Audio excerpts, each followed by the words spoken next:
नमस्कार। आज हम दुनिया के कुछ उलझे हुए मुद्दों पर बात करेंगे और उन्हें आसान बनाने की कोशिश करेंगे। एक बहुत पुराना भारतीय आदर्श है वसुधैव कुटुंबकम। इसका मतलब है कि पूरी दुनिया, पूरी मानवता एक ही परिवार है, सब आपस में जुड़े हुए हैं। लेकिन इसके ठीक उलट आज की दुनिया में एक दूसरा ही नारा सुनाई देता है, अमेरिका अमेरिकियों के लिए। ये सोच जोर देती है राष्ट्रीय स्वार्थ पर। तो चलिए इसी विरोधाभास को जरा और गहराई से समझते हैं। अगर आज की खबरों पर नजर डालें तो ये साफ दिखता है कि इन दो अलग-अलग विचारों के बीच एक गहरा तनाव बना हुआ है। इसकी पहली मिसाल देखने को मिलती है फारस की खाड़ी में। यहाँ आर्थिक जरूरतें बड़े-बड़े सामाजिक बदलावों की वजह बन रही हैं।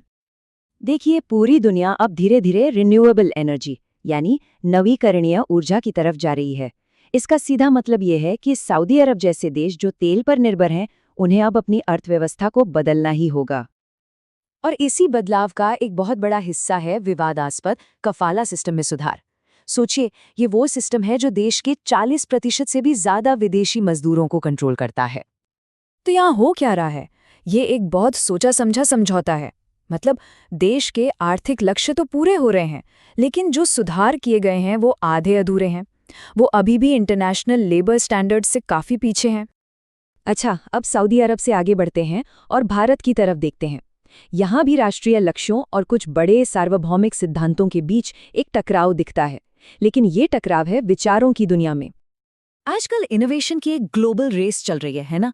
तो इस दौड़ में आगे निकलने के लिए भारत सरकार ये चाह रही है कि जो रिसर्च हो वो ज्यादा टारगेटेड हो, मतलब राष्ट्रीय प्राथमिकताओं पर फोकस करे और इंडस्ट्री के काम आए। लेकिन इससे एक बहुत बड़ा सवाल खड़ा होता है, क्या सच में इनोवेशन की, किसी नई खोज की पहले से प्लानिंग की जा सकती है? मतलब यहाँ दो रास्ते दिखते हैं।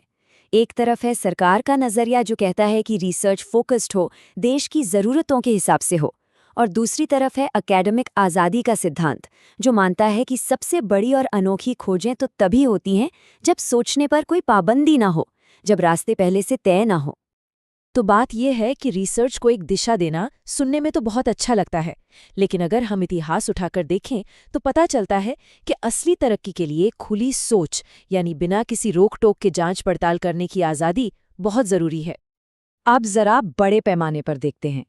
ये जो सबसे पहले अपना देश वाली सोच है, ये पूरी दुनिया के ताने बाने को, हमारे ग्लोबल कम्युनिटी को कैसे प्रभावित कर रही है? एक पैटर्न साफ नजर आ रहा है। जो अमीर देश हैं वो धीरे धीरे अपनी पुरानी जिम्मेदारियों से पीछे हट रहे हैं, चाहे वो क्लाइमेट चेंज की फंडिंग हो, सख्त इमिग्रेशन नीतियां बनाना हो, या फिर इंटरनेशनल मदद में कटौती करना हो। इसका एक सीधा साधा और चौंकाने वाला उदाहरण यूएन की एक फूड एजेंसी की रिपोर्ट में मिलता है। अंतर्राष्ट्रीय खाद्य सहायता यानी खाने पीने की मदद के लिए जो बजट था, उसमें करीब 40% की भारी कटौती कर दी गई है। और इस एक फैसले का असर सीधा सीधा 1.4 करोड़ लोगों की जिंदगी पर पड़ रहा है।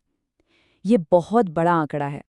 ये हमें दिखाता है कि जब देश अपने बजट को सबसे ऊपर रखते हैं और ज़रूरतमंदों की मदद करने जैसे उसूलों को पीछे छोड़ देते हैं, तो उसकी मानवीय कीमत कितनी बड़ी होती है। 6 देशों में लोग भूखमरी की कगार पर पहुंच गए हैं सिर्फ इस फंडिंग की कमी की वजह से। तो हमने ये जो 3 अलग-अलग कहानियां देखी, सऊदी अरब, भारत और फिर पूरी दुनिया, इन सबको अगर एक साथ जोड़कर देखें तो एक बहुत साफ और एक परेशान करने वाला पैटर्न सामने आता है।